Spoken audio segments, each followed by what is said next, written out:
창세기 33장 1절로 11절까지의 말씀 우리 다 같이 한 목소리로 합독하겠습니다.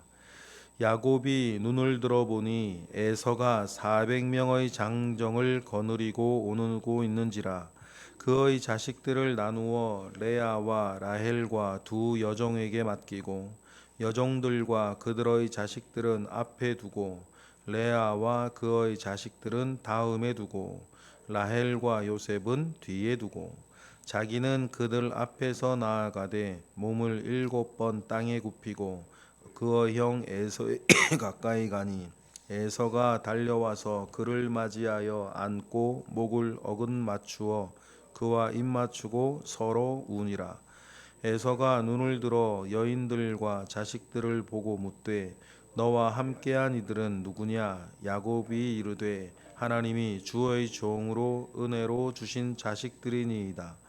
그때의 여종들이 그의 자식들과 더불어 나와 절하고 레아도 그의 자식들과 더불어 나와 절하고 그 후에 요셉이 라헬과 더불어 나와 절하니 에서가 또 이르되 내가 만난 바 이 모든 때는 무슨 까닭이냐? 야곱이 이르되 내 주께 은혜를 입으려 함이니이다. 에서가 이르되 내 동생아 내게 있는 것이 족하니 내 소유는 내게 두라. 야곱이 이르되 그렇지 아니하나이다. 내가 형님의 눈앞에서 은혜를 입었사오면 청하건대 내 손에서 이 예물을 받으소서. 내가 형님의 얼굴을 배운즉 하나님의 얼굴을 본 것 같사오며 형님도 나를 기뻐하심이니이다. 하나님이 내게 은혜를 베푸셨고 내 소유도 족하오니 청하건대 내가 형님께 드리는 예물을 받으소서 하고 그에게 강권함에 받으니라. 아멘. 하나님은 겉모양도 바꾸어 주시고 더 많은 경우에 그 내용도 질을 또한 바꾸어 주시는 분이시기도 합니다. 눈으로 보이는 겉모양의 변화를 우리는 때로는 기적이라 말하기도 합니다. 그러나 하나님의 기적은 겉모양의 변화에만 있는 것은 아니고 그 질적인 변화를 일으켜 새로 주시는 것도 하나님께서 주시는 기적의 한 모양일 것입니다. 예를 들어 이런 것입니다. 야곱이 에서에게 쭉 느려트려 놓아 선물을 보냈습니다. 이게 뭐냐 물으면 선물이라 그러고 뒤에 야곱이 있다고 말하라. 3번씩이나 나누어서 선물을 보내는데 여러분 그때 그 선물 그 짐승들의 그 의미가 뭘까요? 좋게 말하면 사죄의 뜻이고 안 좋게 얘기하면 뇌물 같은 거 아니겠습니까? 그런데 그 선물의 의미를 사죄에서 감사로 바꾸어 내시는 이는 하나님이신 것입니다. 우리가 오늘 방금 본문을 읽었지만 사죄의 뜻으로 용서해 달라고 달래기 위해서 보내는 뇌물 같은 성격의 가축들이었고 선물이었는데 오늘 본문의 마지막 절을 읽고 나니까 그것은 사죄나 봐달라고 하는 뇌물의 성격이 아니라 하나님께 감사하는 형에게 고마움을 전하는 진짜 선물로 바뀌어진 것입니다. 여러분, 눈에 보이는 변화만 기적인 것이 아니고 그 사람 속에 일어나는 질적인 변화, 똑같이 양 한 마리를 주는데 그것이 사죄의 의미에서 감사로 내용을 바꾸어 주시는 그것도 기적이다.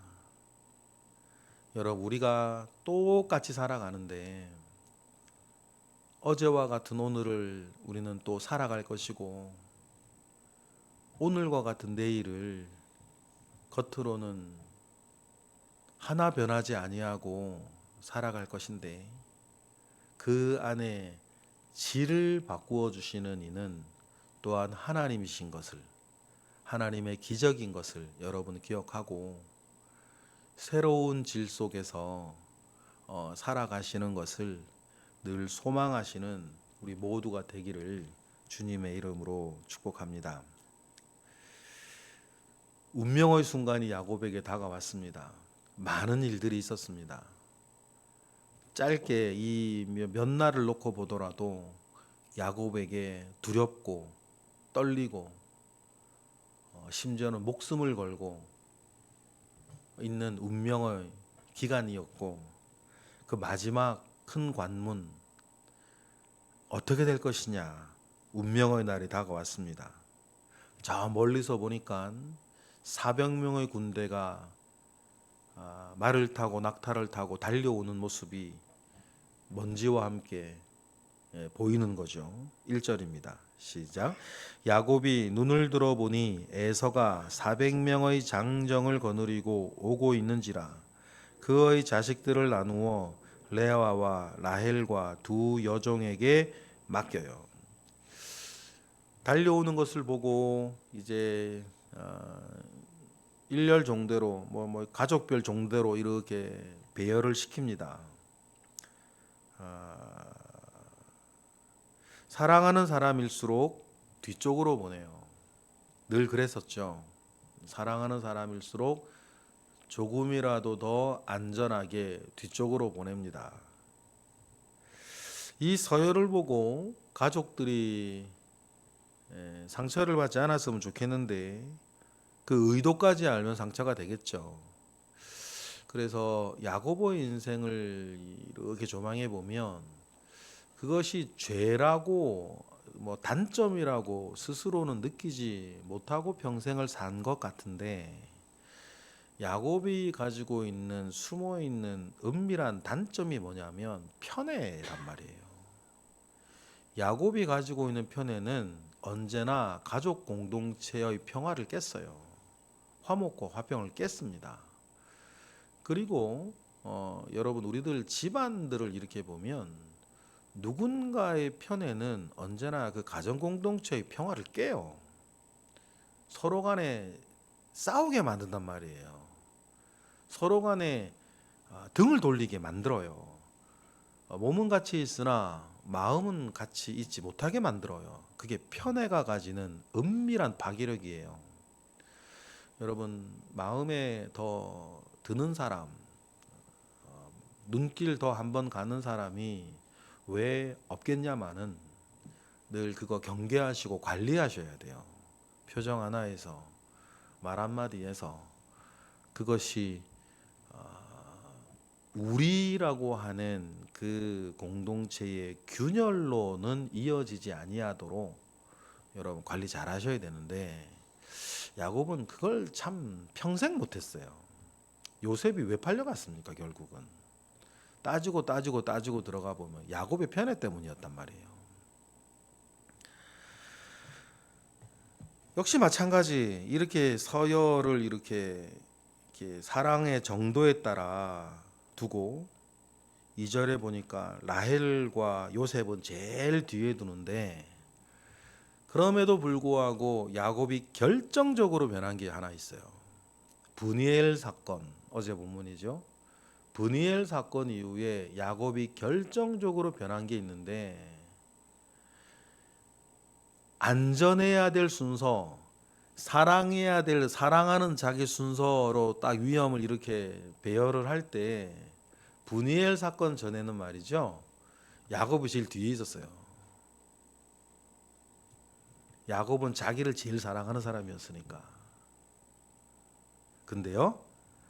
브니엘 사건 그 이론 바뀌어요. 그래서 오늘 장면이 용서가 되는 거예요. 3절 읽어볼까요? 시작. 자기는 그들 앞에서 나아가되 몸을 7번 땅에 굽히고 그의 형 에서에게 가까이 가는 거예요. 인사를 해야 되기 때문이기도 하지만 여러분 야곱은 예전엔 제일 뒤에서 눈치 보며 따라가다가 야복강에서 주님 만나고 제대로 만나고 이제는 제일 앞에 서는 거예요. 아버지는 이래야 되는 거 아닙니까? 리더는 이렇게 해야 되는 거거든요. 분이엘 사건 이후에 맨 끝열에 있던 야곱은 일렬로 서서 제일 사랑하는 또 제일 또 위험한 형을 맞이합니다. 그리고 코가 땅에 닿을 정도로 절을 7번 하면서 형에게 나아가는데, 그동안 20년 동안 하나님께서 야곱을 다루어 가셨던 것처럼 눈에 보이지 아니하였지만 또 우리가 글로는 읽지 못하였지만 하나님께서는 에서를 통해서도 에서를 위해서도 일하고 계셨다. 하나님께서 일하신 결과가 여러분 4절인 거예요. 4절 읽어보겠습니다. 시작.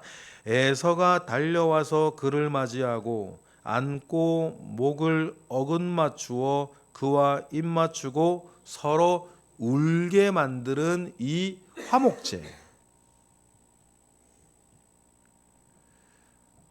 만났다고 이렇게 되는 것은 아닙니다. 어떤 일이 벌어질지 몰랐어요. 글쎄요, 400명의 장정을 이끌고 맨 처음 출발할 때 에서는 어떤 마음으로 출발을 했는지 사실 아무도 몰라요. 혹시 모르죠? 처음부터 환영하려고 400명 데리고, 이건 좀 아닌 것 같지. 환영하기 위해서 400명이나 끌고 가진 않거든. 분명히 여러분, 맨 처음에는 죽이려고 간 게 맞아요. 그러니까 400명 끌고 간 거거든요. 근데 그 가는 사이에 어떤 일이 있었을까? 라반에게 있었던 일처럼 하나님께서 그의 마음을 꿈으로나 뭐로나 만져주셨을까? 아니면 그 전부터 하나님은 일하고 계셨을까? 달려가는 중에 어떤 심경의 변화를 주님께서 일렁이는 은혜 안줄기 가운데에 주셨을까? 성경에 기록되어져 있지 않아 우리가 알 수는 없는데 이들의 만남은 결정적으로 변했다는 것입니다. 여러분, 사람의 변화는 우리의 새치효로 되는 게 아닙니다. 사람의 질적인 변화는 내가 이렇게 저렇게 한다고 변하는 게 아니에요. 사람이 새치효로 변한다 그랬으면 여러분, 세상이 이렇게 복잡해지지 않는 것입니다. 그 사람을 이 새치효로 이렇게 움직이려 들어서도 안 돼요. 그 사람, 일단은 그 사람이 모습 그대로 살게 해야지, 그 사람을 내 뜻대로 움직이게 하려고 이렇게 저렇게 하고 참 나쁜 짓이거든요. 은밀한 나쁜 짓이에요. 사람의 변화는 하나님이 하시는 거고 나는 나의 정성을 다하는 것뿐이라는 것을 여러분 기억하셨으면 좋겠습니다. 누구라도 그렇습니다. 필요하고 원하고 때가 되면 하나님께서 에서를 바꾸어 주셨듯, 그리고 야곱을 바꾸어 주셨듯, 나 자신이나 우리 주변에 있는 모든 사람들도 하나님이 원하시면 가장 적절할 때에 바꾸어 주실 줄 믿습니다. 그때까지 우리는 기도하는 것과 정성을 다하는 것, 그 두 가지를 최선을 다하시기를 바랍니다. 이 일을 계기로 20년 앙금이 녹아내립니다. 20년 동안 쌓아왔던 이 앙금이 녹아내리고 용서와 화해가 하나님께 예배처럼 드려지죠. 에서가 눈을 들어서 여인들과 자식들을 보고 누구냐고 묻습니다. 사실 이게 슬픔 아닙니까? 조카들이고 제수들인데 누구냐고 지금 처음 봅니다. 20년 만에. 이게 사실 살아가는 비슬픔이고, 야곱은 그러니 하나님께서 주의 종에게 은혜를 주신 자식이라고 인사를 시키고 절을 시킵니다. 그리고 8절에 보니까 에서가 다 본 거죠. 이 한꺼번에도 아니고 띄엄띄엄 오는 이 선물들이 도대체 뭐냐. 그러니 야곱이 8절처럼 대답을 하죠. 우리 8절을 읽어보겠습니다. 시작. 에서가 또 이르되 내가 만난 바 이 모든 때는 무슨 까닭이냐. 야곱이 이르되 내 주께 은혜를 입으려 함이니이다 라고 하면서 이것이 이 보내던 선물이 무엇이었는지 은혜를 얻어 입으려 함이었다. 용서받기 위한 지난날 잘못에 대해서 용서받기 위한 사죄의 선물이다 이었다. 야곱 스스로 고백을 해요. 그런데 뭐 당연하겠죠. 에서가 넙죽 받는 건 그렇고 뭐 사양을 합니다. 그런데 여러분, 때때로는 무엇인가 그 사람에게 전달되어지고 그것이 받아 주어져야 용서든 화해든 감사든 무엇이 완성된다는 것을 기억해야 돼요. 오늘 본문에서요, 야곱이 이렇게 받으시라고 했는데 결국 에서가 끝까지 안 받았다. 그러면요, 뭔가 완성되지 않은 느낌이 있어요. 뭐가 완성되지 않은 거예요. 나중에 어떻게 될지 또 마음이 뭐 어떻게 또 바뀔지 모르는 거 아닙니까? 그러니 여러분, 어떤 면에서는 무엇인가 상대방에게 분명히 전달되어져야 뭐가 완성되는 부분들이 있다는 것도 여러분 기억해야 돼요. 그래서 결국엔 어떻게 됩니까? 강하게 야곱도 말하니까 11절 다 같이 시작. 하나님이 내게 은혜를 베푸셨고 내 소유도 좋아오니 청하건대 내가 형님께 드리는 예물을 받으소서 하고 그에게 강권함에 받으니라. 이러니까 화해가 어떻게 되는 거예요? 완성이 되는 거예요. 여러분, 때때로 무엇인가를 완성을 할 때는 이렇게 확실히 무언가가 딱 찍어지는 무엇인가가 있어야 될 때도 있다. 여러분, 그때 그걸 아까워하시면 안 돼요. 나를 위해서든 상대를 위해서든 무엇인가 마무리되어지는 것이 있어야 된다는 거죠. 이것으로 용서와 화해는 확인되었고 사죄의 선물이 감사의 선물이 됩니다. 어제 야곱은 야복 강가에서 밤새 씨름하면서 다리를 절기도 하고 그 모든 것들은 야곱이 온몸으로 드리는 번제 아니겠습니까? 그리고 야곱은 속죄의 예물로, 속건의 예물로 예물을 에서에게 주는데 보낼 때는 야곱에겐 속죄와 속건의 예물이었는데 하나님께서는 속죄와 속건의 예물을 속죄와 속건의 제사를 화목 제사로 바꿔 주셨다. 여러분, 이 역시 똑같은 것, 똑같은 모양이지만 그것을 질적으로 바꾸어 주시는 이는 하나님이신 걸 믿습니다. 속죄제를 화목제로 바꿔 주시는 거예요. 여러분, 이러한 결정적인 변화가 여러분의 삶에도 있기를 바랍니다. 가장 좋은 것을 가장 좋을 때에 주시는 이 하나님을 기억하고 여러분, 그 결정적인 변화를 주시는 하나님을 향해 늘 기도하며 하루하루를 정성껏 살아가면 주님이 이루어 주시고 이루어 내실 줄 믿습니다. 기도하겠습니다. 할렐루야. 하나님 감사와 영광을 올려드립니다. 크신 은혜 가운데에 우리와 함께 하셔서 우리가 똑같은 모양으로 살아간다 하더라도 내용은 달라지고 질은 달라지고 은혜는 달라지고 열매는 달라지게 하시옵소서. 무성한 잎 가운데에 하나님 귀한 열매까지 있는 무화과 나무처럼 우리가 살아갈 수 있도록 주님께서 은혜를 더하시고 내용의 변화와 질의 변화와 은혜의 변화와 하나님 우리 사명의 변화까지도 주님 우리에게 허락하여 주시옵소서. 이 시간 드려지는 1000번째 예물과 오늘도 하나님께 올려지는 기도 가운데에 주님 함께 하실 것을 믿고 감사하며 예수 그리스도의 이름으로 기도드렸나이다. 아멘.